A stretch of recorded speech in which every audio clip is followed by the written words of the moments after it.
अगर तुम बीजेपी से इतना इत्तेफाक रखते हो तो जाओ राम मंदिर में किसी आदिवासी को, किसी एससी को, एसटी को, ओबीसी को पुजारी बनवा दो, बनवाओ। अगर है हिम्मत तो बनवाओ। जिसमें काबिलियत होगी वही। हाँ, काबिलियत बस इन्हीं में है, तुम में ये काबिलियत, इनमें काबिलियत नहीं है। नमस्कार, आप देख रहे हैं बेबाक न्यूज इंडिया। हमारे साथ हरेंद्र ताऊ जी हैं। हम उनसे बात करेंगे महंगाई के मुद्दे पे। जैसे कि जनता जो है लगातार महंगाई महंगाई चिल्ला रही है, वहीं बीजेपी वाले कह रहे हैं कि महंगाई है ही नहीं। तो ताऊ जी, क्या लग रहा है आपको, महंगाई है या नहीं है? देखिए, जब 2014 से पहले जब किसी भी चीज के दाम बढ़ते थे तो बीजेपी वाले कहते थे महंगाई डायन खाए जाता है। आज लोग स्मृति ईरानी को ढूंढते फिर रहे हैं कि वो कहाँ छुप गई। लेकिन मोदी जी बहुत चौकस हैं कि जब भी वो गैस के दाम बढ़ाते हैं तो स्मृति ईरानी को छुपा देते हैं 1 महीने के लिए कि तू छुप जा, क्योंकि लोग तुझे ही ढूंढेंगे। दाम मैं बढ़ाऊंगा लेकिन ढूंढेंगे तुझे, क्योंकि जब गैस के सिलेंडर लेके सड़कों पे तू ही बैठती थी 10 रुपए पे, और आज मैंने 1100, 1150, 1200 तक देश में सिलेंडर पहुंच गया है। 50 रुपए महंगा घर का सिलेंडर और 350 रुपए कॉमर्शियल सिलेंडर बढ़ा दिया है। तो ये महंगाई नहीं है तो और क्या है, क्योंकि कॉमर्शियल सिलेंडर का हर चीज पर प्रभाव पड़ेगा और घरेलू गैस का जो प्रभाव है वो हर व्यक्ति की रसोई पे पड़ेगा, हर व्यक्ति की जेब पर पड़ेगा। ये महंगाई है। पेट्रोल भी कहाँ जा लिए, डीजल कहाँ है, नहीं, महंगाई है, फिर भी जनता जो है लगातार बीजेपी को ही वोट कर रही है। अभी आज भी देख लो कि अभी 2 राज्य में बीजेपी की जो है सरकार बनी है, तो आखिर जनता को जो है पसंद आ रही, जब भी तो जनता जो है बीजेपी को चुन रही है लगातार। देखिए, चुनाव जब खत्म करते हैं ये तब दाम बढ़ाते हैं। एक बार कोई भी सरकार हो वो जरा चुनाव से पहले दाम बढ़ा करके दिखाए, क्योंकि हमारे देश की जनता है मुद्दों से को भूल जाती है, क्योंकि वो अपने ही जाल में उलझी रहती है। उसको आज इतनी दिक्कत है देश की जनता को, वो अपने बच्चों का पालन पोषण करने के लिए उसमें उसी में उलझा रहता है, तो वो भूल जाता है कि मुझे क्या करना है। उसे 2 रोटी का जुगाड़ करना है, बच्चों की फीस निकालनी है, कोई बीमार है तो उसकी दवाई का निकालना है। देश में हर मुद्दा बहुत ज्वलंत है। अगर ऐसा तो नहीं, जनता जो है समझ रही है कि महंगाई जो बढ़ रही है वो देश हित में है और देश हमारा उन्नति कर रहा है। देखिए, महंगाई से देश तरक्की नहीं करता। ये जो भी कहेगा वो जनता को मूर्ख बनाता वो है। कौन लोग हैं जो लगातार यही कह रहे हैं कि महंगाई बढ़ रही है, मगर हमारा देश जो है कहीं ना कहीं जो उन्नति कर रहा है, तो महंगाई से कोई फर्क नहीं पड़ता है। देखिए, जो भी ये सज्जन कह रहे हो वो कुछ चुनिंदा लोग होते हैं, वो सरकार के प्रायोजित होते हैं, क्योंकि सरकार की जो ट्रोल आर्मी है वो, और जो सरकार की आईटी सेल होती है, बीजेपी की आईटी सेल सबसे बड़ी आईटी सेल है, तो उनके पास एक फैलाने के लिए, बाकी इस चीज को फैलाने के लिए उनके पास मेन स्ट्रीम मीडिया, जो अब मीडिया तो रही नहीं, चाटुकार ज्यादा हो गई, एडवर्टाइजमेंट कंपनी बन गई है प्राइवेट लिमिटेड वो, तो ये लोग हैं। नहीं, ये तो पहले भी था। दूसरी चीज है, पहले भी तो था ये। विपक्ष कमजोर है, विपक्ष कमजोर है। और दूसरी चीज, सत्ता के हाथ में जो संवैधानिक संस्थाएं थी वो संवैधानिक संस्थाओं पे सरकार ने कब्जा कर लिया है। देखिए, अभी एक पत्रकार के यहाँ 5,000 या 10,000 का कुछ ट्रांजैक्शन में गड़बड़ थी, तो उसके यहाँ आईटी और ईडी पहुंच गई थी। और हमारे देश में क्या, दुनिया का सबसे बड़ा घोटाला हुआ अडानी घोटाला। ना ईडी, ना सीबीआई, ना इनकम टैक्स, कोई उसके दरवाजे जा नहीं सकता। क्यों? क्योंकि वो मोदी का सेठ है। नहीं, वो गलत अगर होगा तो उसे भी है, उनके लिए भी कानून वही है और दूसरे के लिए भी कानून वही है। नहीं है, इस देश में अगर कानून एक होता तो ये संस्थाएं अपने आप पहुंच जाती। इन संस्थाओं की औकात नहीं है अगर उसके दरवाजे तक पहुंच जाए। नहीं, अभी दिल्ली में ही देख लो, मनीष सिसोदिया जो है शराब घोटाले में अभी जो है उनकी गिरफ्तारी हुई है, तो उनपे भी तो जांच बैठी है, इसीलिए तो गिरफ्तारी हुई है। देखिए, ये विपक्ष है, विपक्ष का कोई भी नेता होगा उसके यहाँ पहुंच जाएगी। अभी नहीं, अभी तो ये पहला है, ये तो टेलर है, आगे आगे देखना। लगभग 150 नेताओं की फाइल तैयार रखी है विपक्ष वालों की, और जो इस चुनाव से पहले पहले जो सरकार की तरफ टूट करके चले जाएंगे उसकी फाइल दब जाएगी और जो सरकार को नुकसान पहुंचाएंगे उनकी फाइल खुलेगी और वो जेल जाएंगे। तो क्या लग रहा है आपको 150 के करीब। क्या लग रहा है आपको जो ऐसे नेता जो जिस तरह से आप कह रहे हैं कि जो टूट के चले जाएंगे, तो क्या उनको पहले से ही डर सता रहा है क्या घोटाले के में संलिप्त होंगे, यानी कि वो देखिए एक चीज होती है, हमारे यहाँ एक ईडी को एक पावर दी गई है, वो किसी को भी अरेस्ट कर ले, 1 साल तक उसको जमानत भी नहीं है। आरोप लगा रहे हैं कि ईडी और ये जो है जांच एजेंसी उन पे बड़ा आरोप लगा रहे हैं आप। मैं आरोप नहीं लगाता, मैं खुल के बताता हूं। अडानी पोर्ट पर 25-30 हजार करोड़ की ड्रग्स पकड़ी गई। कितने दिन हो गए, आज तक ईडी, इनकम टैक्स, सीबीआई और भी कोई जांच एजेंसी उससे पूछताछ करने नहीं पहुंच पाई। कोई जांच एजेंसी बता नहीं रही, कोई भी मीडिया हाउस उस पर बोल नहीं रहा। क्या कैसे आप विश्वास कर लोगे? नहीं तो लगातार आप भी देख रहे हो उत्तर प्रदेश से भी जो गुंडे माफिया है वो या तो फिर छोड़ के भाग रहे हैं या तो फिर जेल में उनके लिए जगह बनी है। तो योगी जी का डायरेक्ट जो एक ही कहना है कि यह जो माफिया है, चाहे वो कोई भी हो, चाहे उनके सत्ताधारी सरकार के हों या फिर विपक्ष के हों या फिर वो गुंडे, लगातार जेल में ठूसे जा रहे हैं या फिर एनकाउंटर हो रहा है उनका। नहीं, ये ऐसा नहीं है। सेलेक्टेड लोगों को 2-4 को कर रखा है। आप संसद में, विधानसभा में देख लो, विधानसभा की सूची उठाओ, उसमें देख लो किस नेता पर कितने मुकदमे हैं, उन पर क्या कार्रवाई है।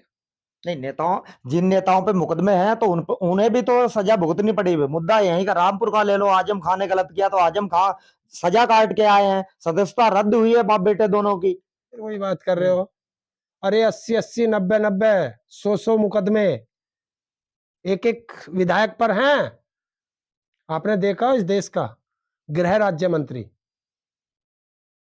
किसानों पर गाड़ी चढ़ाने की हत्या का आरोपी है, वो भी साजिश करता है। नहीं तो सजा काटी है ना, जेल गए नहीं वो, क्यों जेल गए वो? साजिश करता 120B का मुलजिम है और वो देश का गृह मंत्री बना बैठा है, मोदी की बराबर में बैठा है। उसके यहाँ बुलडोजर नहीं पहुंचा, क्यों नहीं पहुंचा भाई? हत्या की है उसने, उसके लड़के ने हत्या की है, उसके यहाँ बुलडोजर क्यों नहीं पहुंचा? नहीं, कोर्ट है ना उसके लिए, कोर्ट है, कानून है। देखिए ये इसे ही तो सेलेक्टेड वो कहते हैं कार्रवाई। मेरे लिए कोर्ट है, तुम्हारे लिए बुलडोजर है, ऐसा क्यों? नहीं, बुलडोजर से जो बुलडोजर कार्रवाई हो रही है, माफियाओं के घर पे बुलडोजर चल रहा है, उससे कहीं ना कहीं जो है भ्रष्टाचार थर थर कांप रहे हैं। मैं कह रहा हूं लखीमपुर खीरी कब बुलडोजर पहुंचेगा? बता दो, बताओ। हाथरस कांड वालों के यहाँ कब बुलडोजर पहुंचेगा? चिन्मयानंद के यहाँ कब बुलडोजर पहुंचेगा? उन्नाव कांड पे कब बुलडोजर पहुंचेगा? कानपुर घटना के जो एक बेटी और एक माँ को जला करके मार दिया गया, उनके यहाँ कब बुलडोजर पहुंचेगा? नहीं, कोर्ट है ना, कोर्ट ने अच्छा, उनके लिए कोर्ट है, उनके लिए कोर्ट है और किसी एक के लिए बुलडोजर है। इसे ही तो कहते हैं सेलेक्टेड। नहीं, अगर कोर्ट कार्रवाई करेगी, कोर्ट अगर आदेश देती है कि ये मुजरिम है, तो उसके घर पे भी बुलडोजर चलेगा। कोर्ट कभी किसी को बुलडोजर चलाने की अथॉरिटी नहीं देती। किसी संवैधानिक संस्था में, किसी भारत के संविधान में नहीं लिखा किसी का घर बुलडोजर से गिरा दोगे। नहीं, आप मान रहे हैं ना, आप मान रहे हैं कि कहीं ना कहीं जो है गुंडे माफियाओं के अंदर जो है डर पैदा हुआ है। जाओ प्रदेश के मुख्यमंत्री महोदय से जाओ और कहो, मैं भी कहता हूं आपके चैनल के माध्यम से, कि उत्तर प्रदेश के टॉप के 10 और टॉप के 100 अपराधियों की लिस्ट जारी कर दे और उन पे सब पे बुलडोजर चलाए। नहीं, जिस तरह से आप देख रहे हैं प्रयागराज की जो घटना थी, लगातार योगी जी ने जो है इतना बड़ा वो चलाया और एजेंसियां जुट गई और लगातार एनकाउंटर कर दिया। और बाकी मुलजिम नहीं, गिरफ्तारी हो रही ना, 8 लोग गिरफ्तार हो चुके हैं। नहीं, अभी वो जो मेन मुलजिम है वो तो पकड़े ही नहीं गए। नहीं, माफिया जो है वो संरक्षण प्राप्त है, उन्हें समाजवादी पार्टी की अखिलेश यादव को जो है मुंहतोड़ जवाब दिया योगी जी ने।